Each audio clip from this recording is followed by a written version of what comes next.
Welcome, welcome, welcome, Confident Communicators Community. That's a lot of C's. I hope all of you are doing really well today, and I am so excited to welcome you here and have you as we really dive in and talk about such a meaningful topic, right? That's really needed in the world today as leading inclusively. So I can't wait to get into it with you. Before we do, I want to recap just a little bit about this community since it's a new thing and kind of share with you some of the additions we've made because I'm pretty excited about them and I think they're going to make a really great difference for all of you. So in welcoming you, we've added a few things. Every single month as we tackle a new leadership topic, right? Our first one was change management. Right now it's leading inclusively. We are going to have a live training once a month, just like this one today. We're going to follow that up the next week with a group challenge. Okay, so we're not just thinking about that important topic, we're actually applying it. And that might be a video, it might be handling a specific scenario that we provide you, but you can grapple with that and really test and experiment and get encouragement, by the way, from everybody else. And then in the third week, we're going to give you pocket pro tips. These are essentially like your copied homework, your cheat sheet of all the quick facts, tips, techniques that you can, keep on hand as a reference, all about that month's topic. And the last one I'm really excited about is we're adding a networking huddle into the mix. So this is a chance for you all to discuss, strategize about the topic, and have breakouts. We're going to facilitate those conversations, but you'll get to have breakout conversations and say, how would I apply this? What would encourage me to use more of this leadership skill and to do it more often? So I hope you're as excited as I am about that. I think we're going to have lots of awesome impact together. Really quickly, I have found that downloading the app to our community, which is housed on Kajabi Communities, that's the name of our kind of mother site, makes a big difference and really improves the user experience being part of this community. So you can do that at the Apple Store, you can download the Kajabi Communities, and you'll get just quicker access. And you'll see there some very simplified, easy to use tabs. We have a challenges tab, a meetups tab, and a training tab that includes recordings of each of these sessions, those pocket pro tips I mentioned. So please dive into the water with us, test it out. I think you'll have a much better experience using that app and being able to kind of come in and out of the community in a casual, easy way. All right. So with that, I am going to dive right into our topic today. I'm so passionate about this, and we're going to start with a little visual.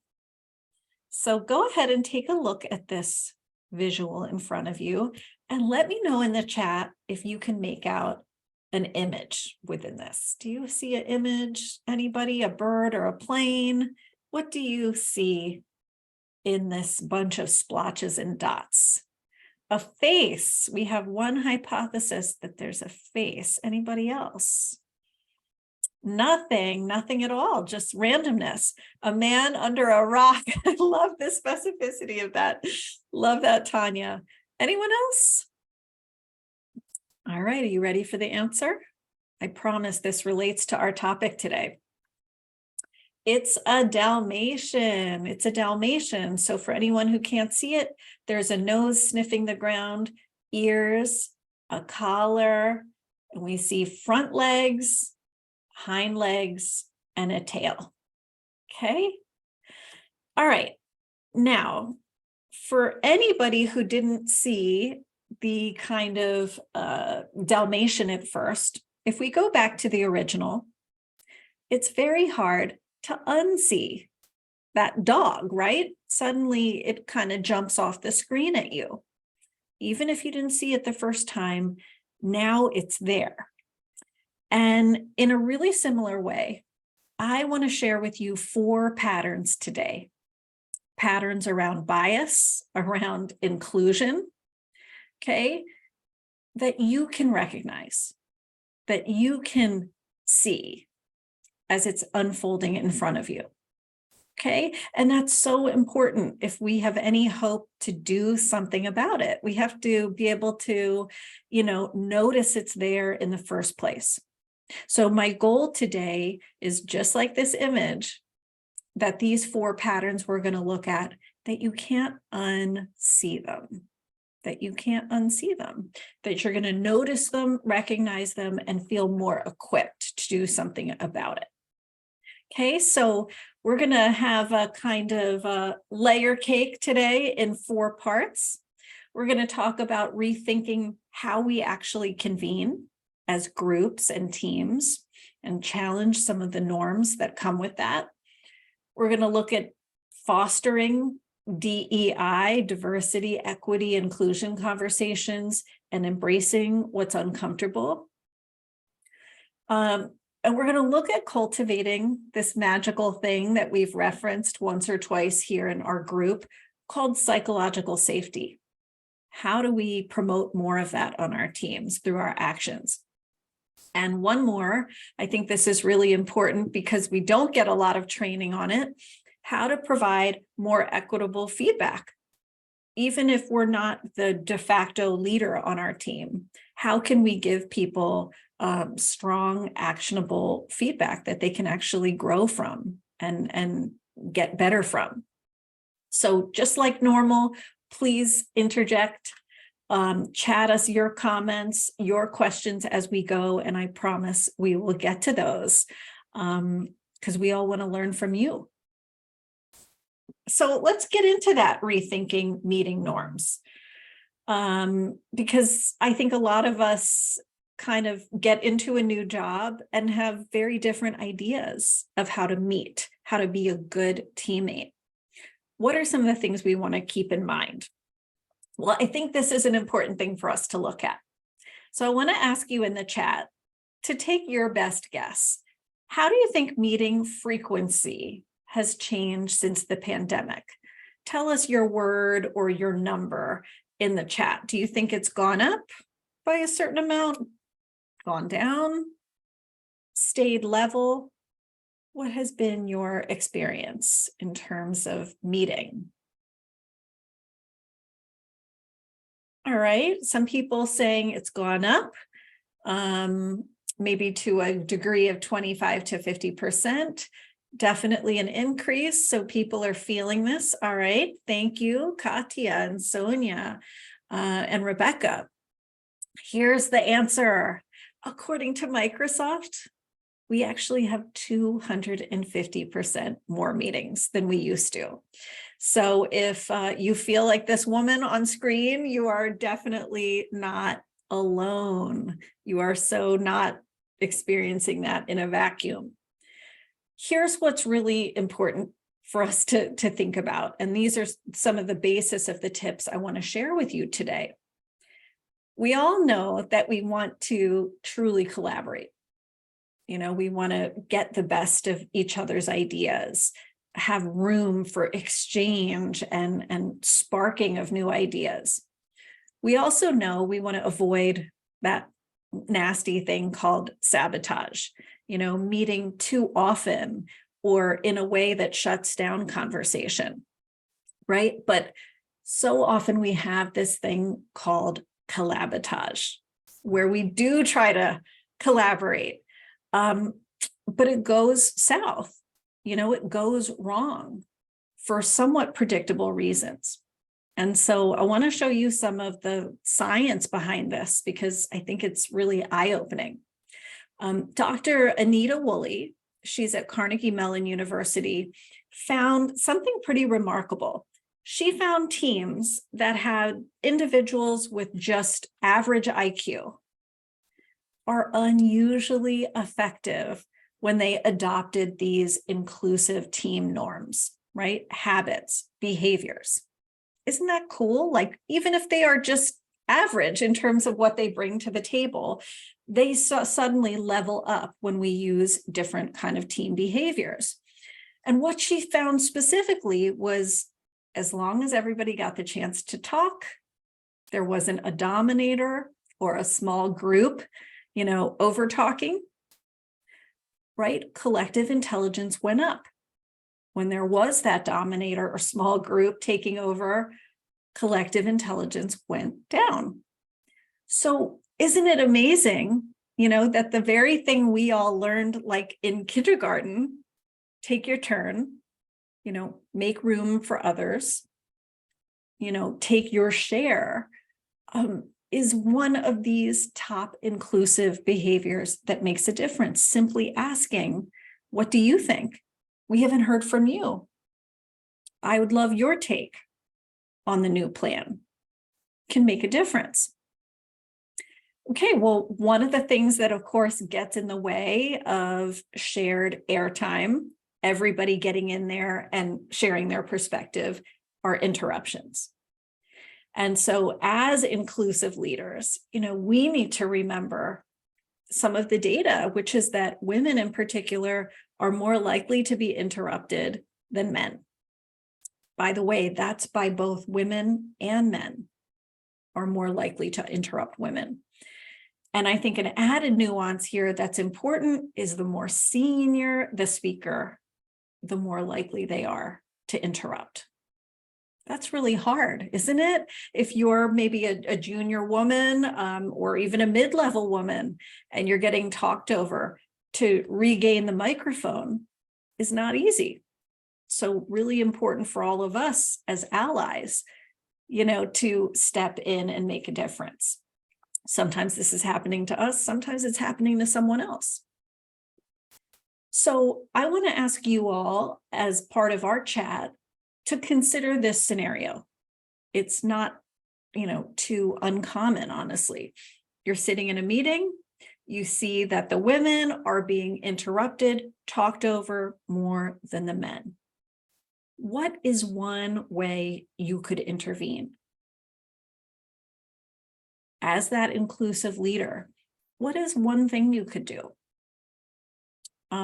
This is a safe place to kind of brainstorm. It does not need to be an exhaustive or comprehensive solution, but even one like micro action you could take. Speak up, says Anissa, and ask her to finish. Yeah, right. That's a great suggestion. What are we doing? We're kind of putting the microphone back in her hand. Alasia, speak up to say, let's let XYZ finish their thought. Absolutely. In that sense, you're kind of making an observation too about the room. You're making maybe a non-judgmental observation that, she's been cut off. She has an incomplete statement. I've noticed Sally hasn't had a moment to finish her thoughts. Sally, could you finish? Yes, excellent. Mention, and I like Tanya's suggestion here, kind of mention the norm, mention the problematic norm that's happening. Hey, there seem to be a lot of interruptions. Can we reset the way we're operating? Excellent. And could we say, I really think so-and-so has some great ideas to share. Let's listen. Beautifully said. I love that. Excellent. Yes. And Christina saying maybe interrupt the interrupter. Yes. With, I'm sorry, before you continue, I didn't get to fully hear X. X, can you repeat or finish your thought?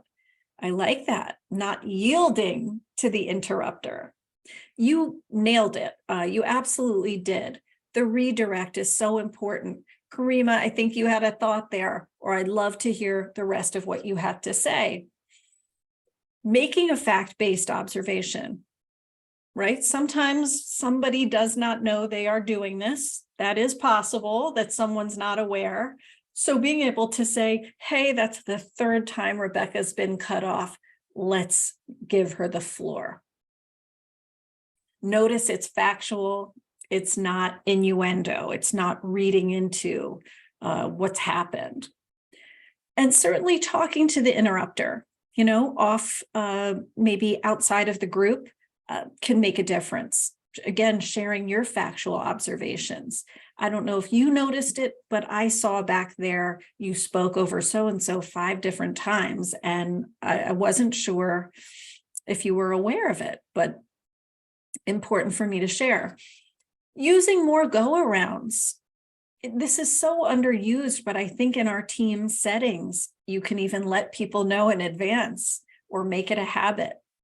You all just heard the plan for how we're going to move forward. Let's go around, and I'd like to hear one opportunity you see here and one concern you might have. And let people air those. Make it an expectation that everybody speaks. So, by the way, one of the things we can do as well, and some of my clients have done in these situations, is it's actually sparked them developing meeting norms around how they want to operate and behave with each other. So if you see that happening, this might be a great time to suggest that and to make room for everyone, as we're seeing in the chat. I love that. So pretty much, when is it appropriate to interrupt? Really only if your hair is on fire, because nobody really appreciates it.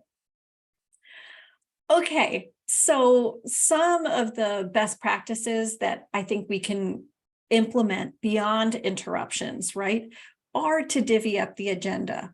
I just helped a woman who was leading an offsite with her team, and she was feeling a lot of pressure and saying, like, I'm going to have to present, 95% of this. And one of the things we worked through was, why not have other people present pieces and parts of the agenda? This is a form of power sharing, isn't it? To give somebody else the mic, to give them the opportunity to be the leader of that section of the agenda. So think with that in mind. How could we let the project manager speak to this themselves, or the intern speak up and have an opportunity? Correcting it when you see that person or group dominating. We've heard a lot from marketing today, and I really think we ought to hear finance's take on how things are going. And a wonderful one, somebody did this for me once, and I'll never forget it: refusing undeserved benefits. So you may have a situation where you're being lavished with airtime and the microphone and the attention. Making a point, if you've had your fill, or you're always the one who's asked, to say, I actually think we'd all benefit from hearing from Anissa or Alasia today. I've had lots of chances to share. I'm going to, suggest we hear from them. What an ally move. What a move and an action of an inclusive leader. So don't be afraid when you are getting that to kind of share the air. I thought these were neat. I had mentioned meeting norms earlier, and how, not so good meetings, collabotage, can sometimes lead organizations to build their own guiding principles. Here are Harvard's. They ask themselves a number of questions, and I thought they were really striking. How might power dynamics affect how people engage? Like, are we building opportunities for people to disagree, so that they're not just going, "Oh, I don't want to disagree with the boss."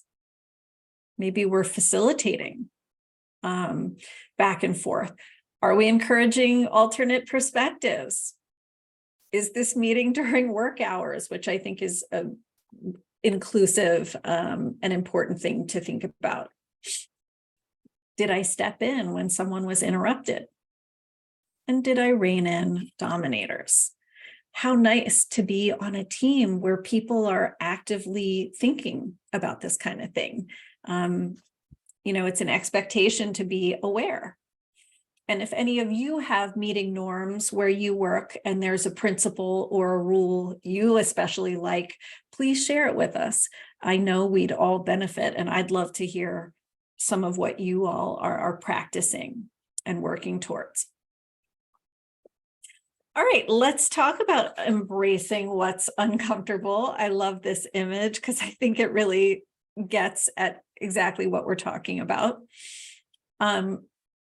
Bill Ekstrom, he is an executive coach, and he's actually coached over 150 different dyads, different duos of coachees and coaches. And one of the things he found in his research is that growth, right, because you really care about that as a coach, only happens in a state of discomfort. And so this is part of our responsibility as inclusive leaders, to push our teams to be willing to discuss what's kind of uncomfortable if we want to grow and not stagnate. So I want to ask you all, you've been on a number of teams. What are some clues, some signs that there's healthy discomfort on a team? That there's the ability to, sit with what may be a little bit uncomfortable, the topic, the point someone's making, addressing an issue. Tanya says body language, shifting eye contact. Yeah, maybe people aren't like looking down or away from human beings, but maybe they're roving the room with their eye contact. What else? One of the things we've talked about many times in group coaching is silence. That maybe there's a willingness to let a big point land, to let people contemplate it and sit with it for a minute, that we don't just have to fill the airtime right away and jump in with anything. Lively differing opinions, Anissa says. Okay, so that it's not the norm to just go, yeah, whatever she said, or I agree. But there's a kind of comfort with sparring and having that healthy debate on a team. Excellent. Keep these in mind, and let's kind of consider them as we go.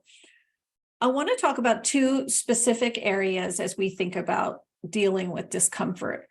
One is receiving people's DEI experiences and stories.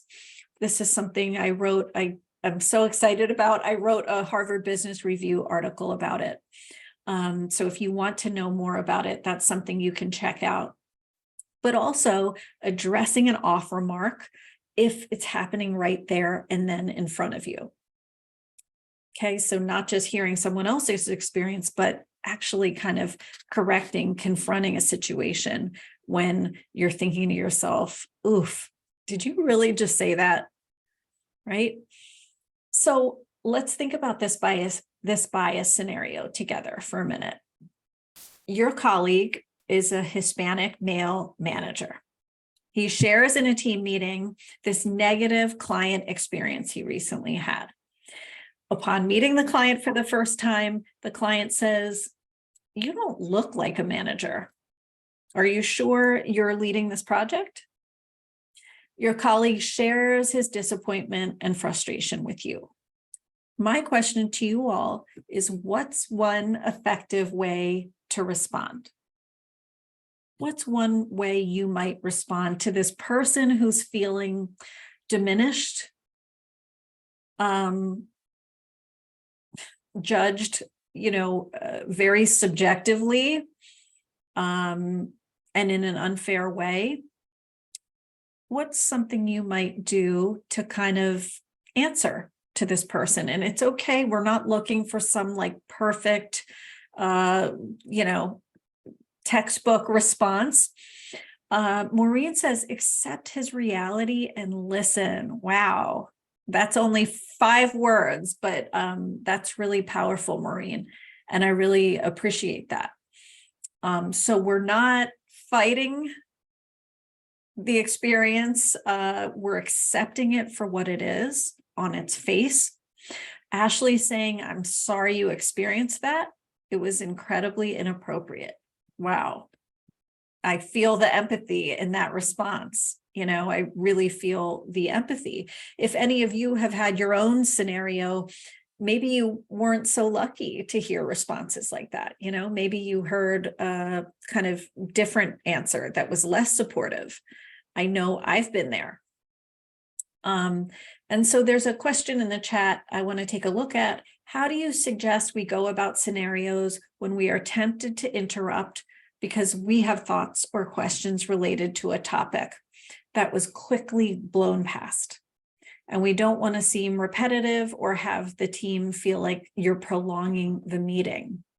Yes, and lots of, funny social media memes and videos have been made about this. Everyone's ready to close the meeting and somebody was like, wait, I have another question. And a lot of people look at that person with like a grumpy look on their face. I think one of the things I like to ask myself is it a personalized question? Is this specific to me and my world, my function, my job? Or is this something that would benefit everyone broadly?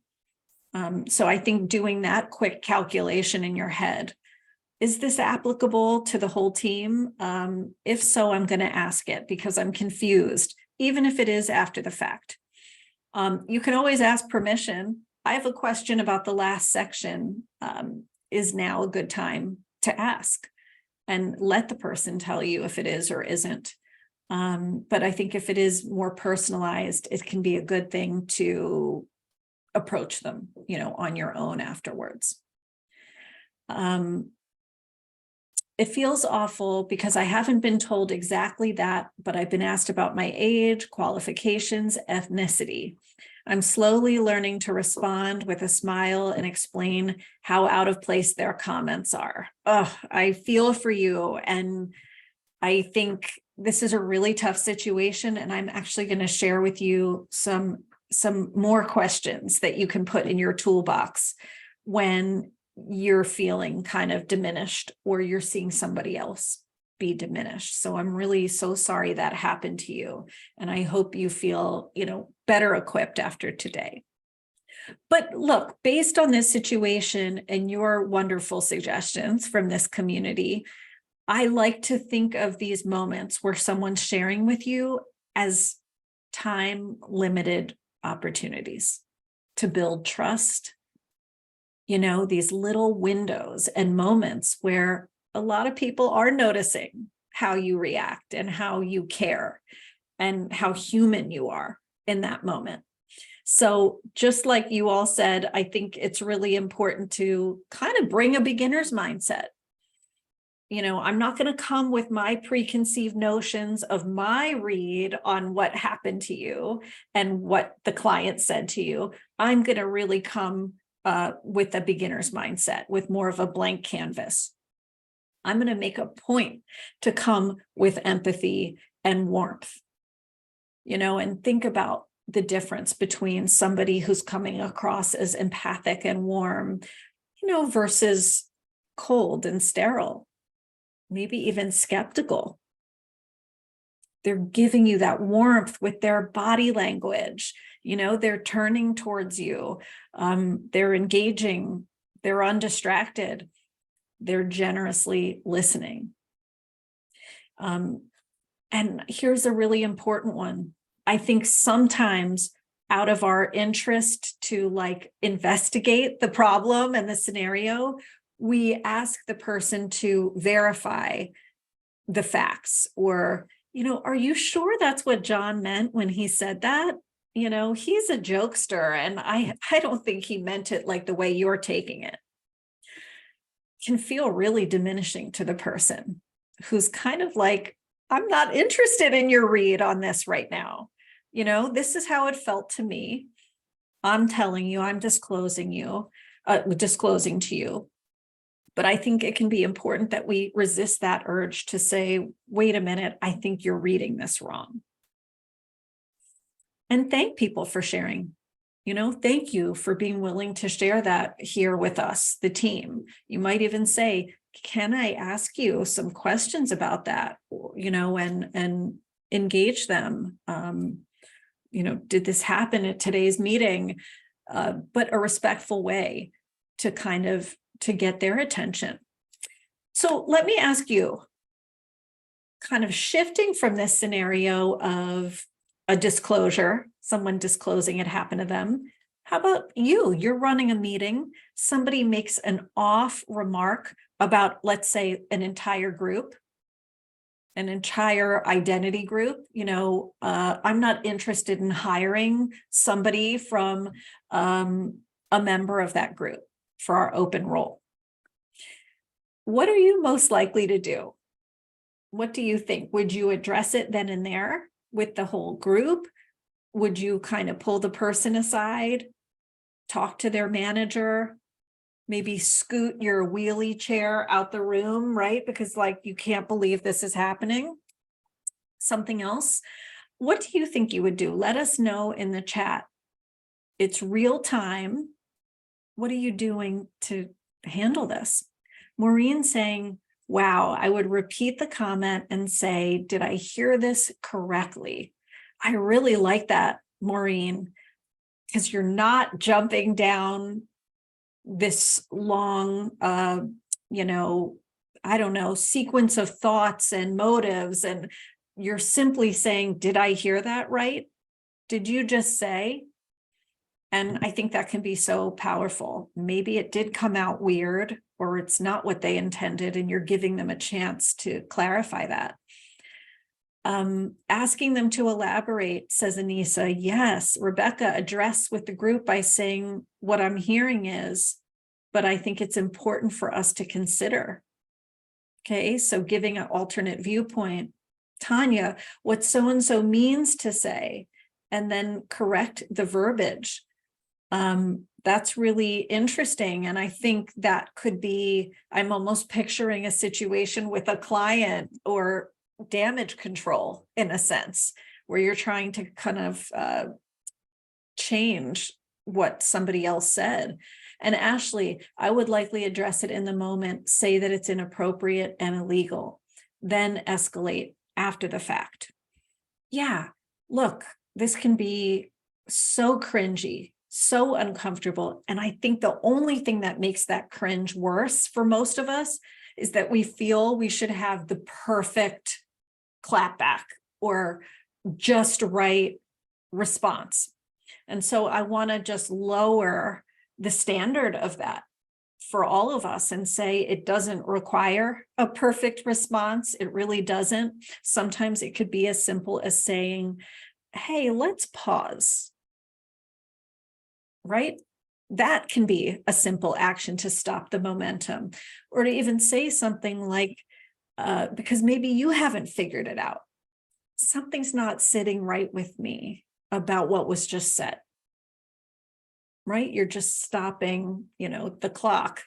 And that can be an action that helps. But there's this wonderful model that was developed by Dr. Loretta Ross at Smith College. And it's called calling in versus calling out. And I find it really helpful, to clarify in my own mind, what am I really trying to do here? And with calling in, you are trying to get a deeper understanding of what somebody said. Maybe it's a vaguely weird or off remark. And like some of you have suggested, you want to understand better. You might say something like, was it your intention to say X just now, or to marginalize a whole group when you said, or it sounded like you said X. Is that really what you meant? Can we pause and discuss that last comment? Okay, and so you see a variety of those that are calling in. They are helping you get some deeper understanding or meaning. Different than calling out. And this is where you are seeing harm done in the moment. you have enough data or sense that this is bad, it's wrong, I'm not comfortable with it, and it needs to stop. And so in a situation like this, we're calling out, we're saying, not cool, please rethink what you just said. Or maybe we're even introducing a consequence, if you keep speaking in that way, which is not in line with how we speak here, I need to ask you to leave the room. You're stopping that harm. You're not necessarily inviting more data or conversation. And I hope this can help some of you when you're sitting there saying, which one is it? I think that the key, the hope, is to call in the person while calling out the behavior. And I think we feel that difference when things are called out in that way. All right, let's look at psychological safety for a minute. This has been quite the buzzword in the world of business and management, and I think fairly so, rightly so. And we have touched on this a little bit as a group. But one of the things that Google found in their project called Project Aristotle was that the most high-performing teams in their organization had this one essential ingredient: a belief that the team was safe for taking little risks every day, venturing a guess, sharing an out-of-the-box idea, confronting a weird norm on the team. Being able to do that was the sign, the signifier that they were going to perform better. And it makes sense, doesn't it? We've probably all been on a team where we thought a thought and bit our tongue. Doesn't feel good. And on the flip side, maybe we've had an experience where we did have that latitude and safety, and boy, the freedom in that is wonderful. No wonder we do our best work. So what do we know for sure are some signs that a team is doing this? We see people feeling comfortable enough to be themselves, to be who they are with their cockeyed sense of humor or their quirks, to be a full person, not just a worker, to take risks like we've talked about, to say, I'm going to take a risk here and say something. All the candidates we're looking for this role are men. And I want to point out to the group that, this is not exactly a diverse slate. How about making mistakes? Being willing to make mistakes, and maybe even more important, talk about them. This is a norm we see on more inclusive teams. And the beauty of it is it's not just for trotting out your mistake and your dirty laundry, it's in the name of learning. I want to tell you about a time I took a real misstep with a client because I think we can all be better off from learning about it. What a wonderful freedom and permission you give other people to be human, to use their mistakes for learning. To raise problems. This is really important in the world of healthcare, as just one example, where it can be catastrophic to not share concerns and red flags. That's actually where some of the research from psychological safety started among nurses and doctors, and reporting concerns, wrong dosages. Asking questions, being able to ask questions on your team and not just feel pressure to go with the conclusion, but to ask one more question. I'm not totally convinced about X. Can we revisit it? And being willing to come out and disagree, which can take a lot of nerve, particularly when it's not the norm. Maybe people don't disagree with the status quo, or they don't disagree with the boss. how wonderful if we can permeate the teams we're part of with these habits. So I want to give you a little different scenario today as we think about it. And bear with me, I know this one's a little longer, but it's really poignant. You're on a hiring team for a new role, and an openly LGBT female interview reports that this applicant refused to make eye contact with her and seemed dismissive of her interview questions. A straight male interviewer, though, who interviewed the same applicant, reports that the candidate was enthusiastic and warm and advocates strongly for advancing the applicant to the next level. What would you do in this situation? You're on the hiring team and you have to reconcile these two very different experiences. On one hand, someone feeling dismissed and diminished by the job candidate, someone else saying, they're great, let's move them forward. What would you do in a situation like this? What might you do? And I know this one takes, I don't know, maybe a little more reflection to think through. What's an action?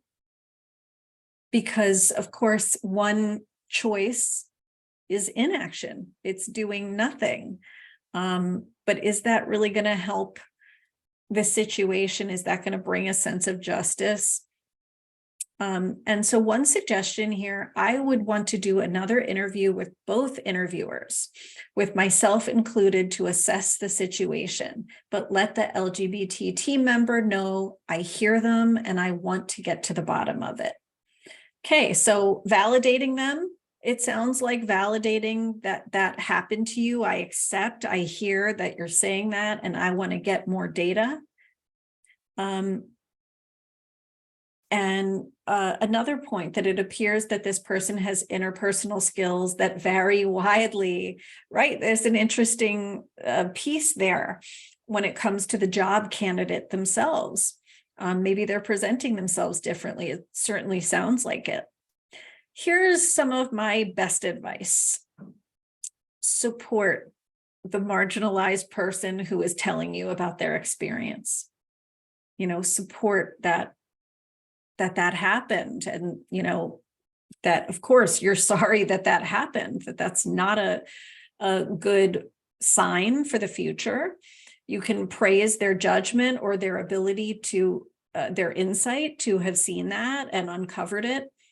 And I think it's really important. Sometimes here we think people know, of course we believe in equal treatment. People don't know in a situation like that. So I really encourage you to restate your belief that it's not okay, for somebody to feel diminished, overlooked, not treated with respect, that doesn't go in line with what we stand for or what the team is about. And one of the things I've noticed about allies is they tend to think more systematically.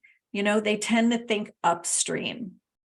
So not just about this one situation right now, today in July, but they tend to say, what's a broader way we could prevent this from happening in the future?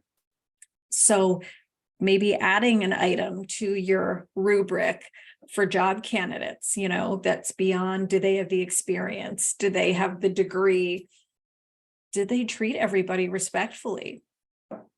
And one more suggestion, have a meeting to resolve and get things out in the open. I think that's a great suggestion, to simply get everyone talking about this disparity in treatment and get it out in the open. It's a great way to model transparency. All right. Let's get into our last section, because I want to leave some time for your questions. So please do use the Q&A function, use the chat. Even right now, if you have a question, I'd love to hear it and be able to address it. I want to talk about providing, equal feedback, quality feedback to different team members, because I think some of the data will really open your eyes if you haven't seen it yet. But how does this manifest, this problematic feedback thing? One of the ways it varies is by recipient, by identity group. And I'm going to show you that in just a moment so that, two people in the same role aren't necessarily getting the same quality of actionable feedback. Another issue we see is timeliness. And this is a huge issue in particular for Gen X, for Gen Y, millennials, and Gen Z, who are especially accustomed to getting quicker feedback and hungry for feedback, not once a year on how I did, but in an ongoing way, right? In real time. And Ashley, thank you for your comment. Culture fit is a huge deciding factor. We can teach a technical skill, but attitude is everything. Yes, yes. And one more issue around feedback is this predominant belief: if I don't hear anything, I assume everything's okay. And that's not necessarily true, right? But this is one of the biggest complaints I hear from people, is not that they get tough feedback, it's that they don't get any feedback. So what can we do if we're in that place where it's all quiet, and we're not getting the data, and maybe we're drawing some erroneous conclusions from that silence? Not a good thing. Well, we know not all feedback is created equal. And I think it's important to look at some of this data. For example, when we look at performance reviews, we specifically segment by race. I mean, huge differences, meaningful differences, and knowing these are materially significant to people's paychecks, particularly for Black and Hispanic employees receiving lower ratings, than we see for Asian or white employees.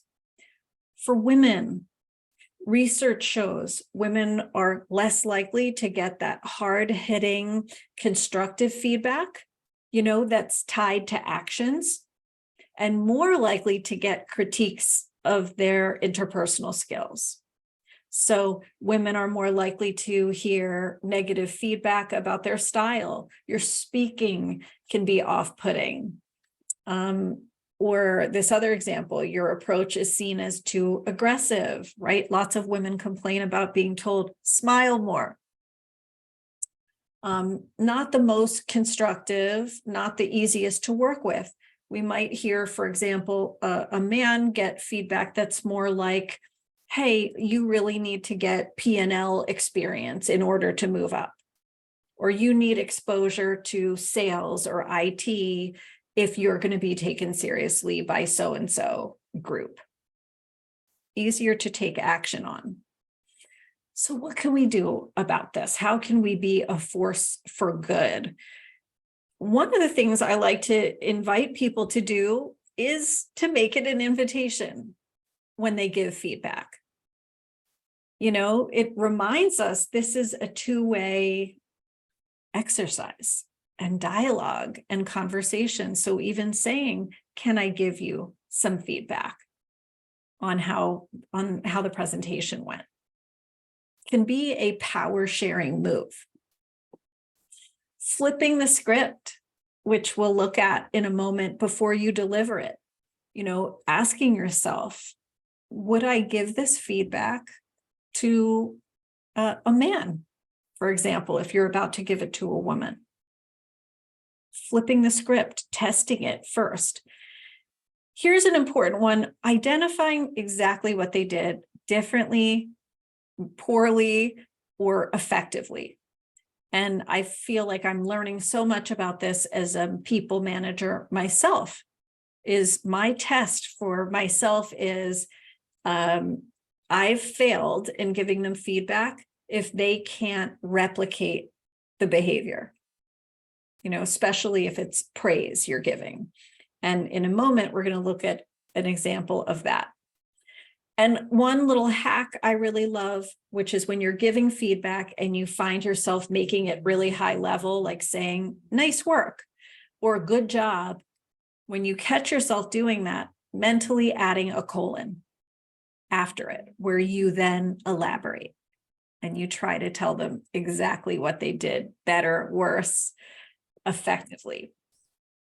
So an example might be, the project just wrapped, good job. You're going to say to yourself, wait a minute, but what exactly did they do? What do I want them to replicate in the future? It was their eagle eye. They carefully managed the financials. They caught errors that could have been disastrous. Or maybe you're giving negative feedback where you're saying, I'm sorry, you're not ready yet to present in front of a client or a customer. Okay, colon, after that, what I would need you to do to be ready is X, to work on more visible projects within the organization, or manage a certain budget, manage a certain number of people. So I hope you all will use this when you're giving that feedback and you're trying to give helpful praise or even constructive feedback, but that you'll take it a step further.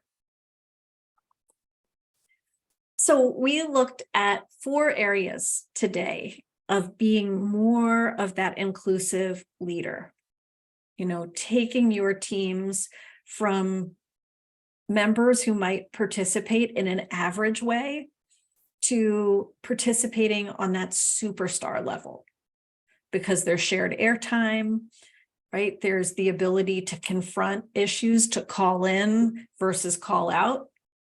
We're making it safe for people, to have a different take, to disagree.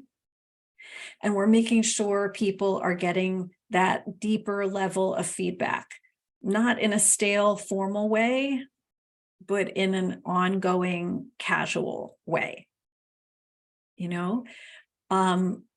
And so I'd love for you all to be sending me your questions.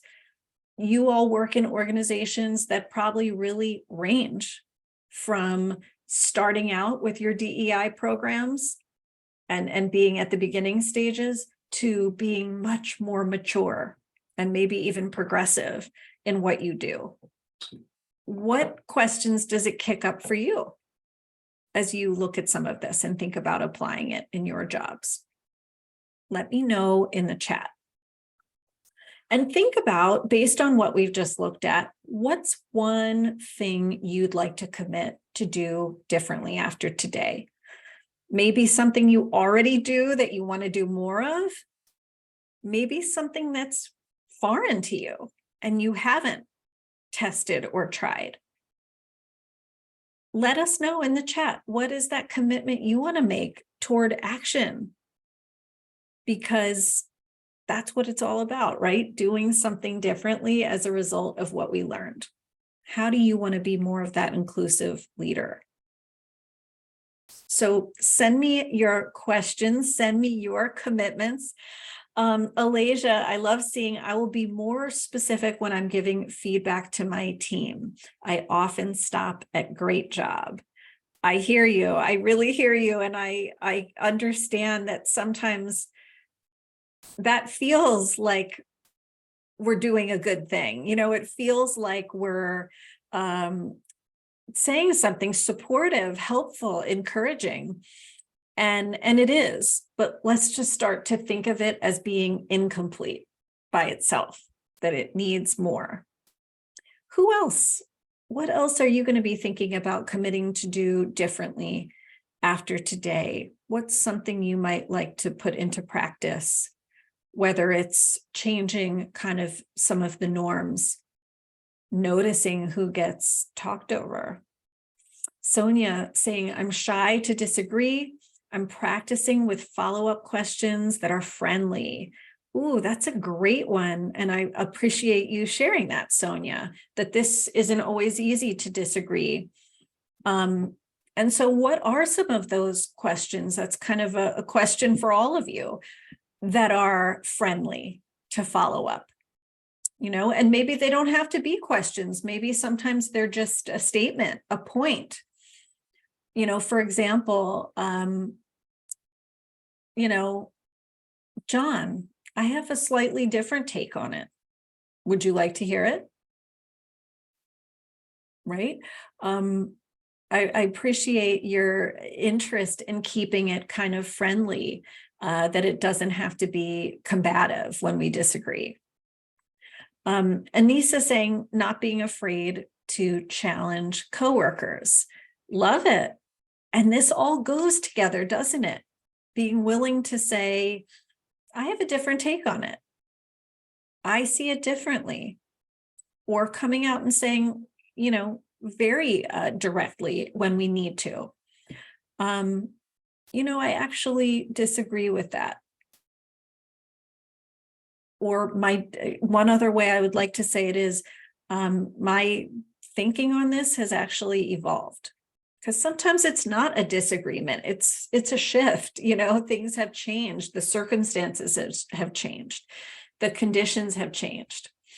Maureen saying, I like the mantra calling in the person versus calling out the behavior. It's easy to remember. Yeah, I'm so glad I have found that framework really helpful too. Maybe most of all, to clarify in my own head, what's going on here? What's happening in front of me? Is this something I want to stop? Or am I actually trying to invite more discussion, more dialogue? Awesome. I think there's so many ways we can disagree. We can bring that friendly energy. And look, if worst comes to worst and you're afraid to maybe be taken the wrong way, I'm a big fan of just coming out and saying, in the spirit of, if you're worried you'll be seen as a naysayer or personally attacking someone by disagreeing, one way to prevent that is to come out with the caveat. Look, in the spirit of us hitting our deadline, I need to raise a red flag I'm concerned about. In the spirit of openness and honesty, I want to share that. Right? So we're leaving nothing to be misread. We're telling people exactly what we're walking in with, what spirit we're, wanting to extend. So I want to leave you with this thought that I am a huge fan of. I love this quote, but it's true, isn't it? The world isn't changed by people who kind of, maybe, sort of care.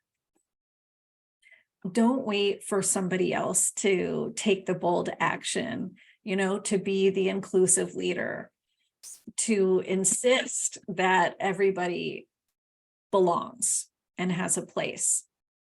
Be the change maker, do it yourself. So I want to thank you all so much. And I also want to encourage you all, if you haven't already, you will have such a better experience downloading that Kajabi Communities app. So please take a moment to do that as you're part of this community and take a shot at that challenge. Our most recent challenge for you was really closing up our time talking about change management. So take an opportunity to do it. Make a short little video and talk to us about how you would deal with this resistant employee. I want to thank you all. I can't wait to see you at a huddle we're going to be having with breakout rooms on July 24th at 5 p.m. Eastern. So please look out on your calendars for that. Have a wonderful weekend. Thank you so much, everybody. Bye.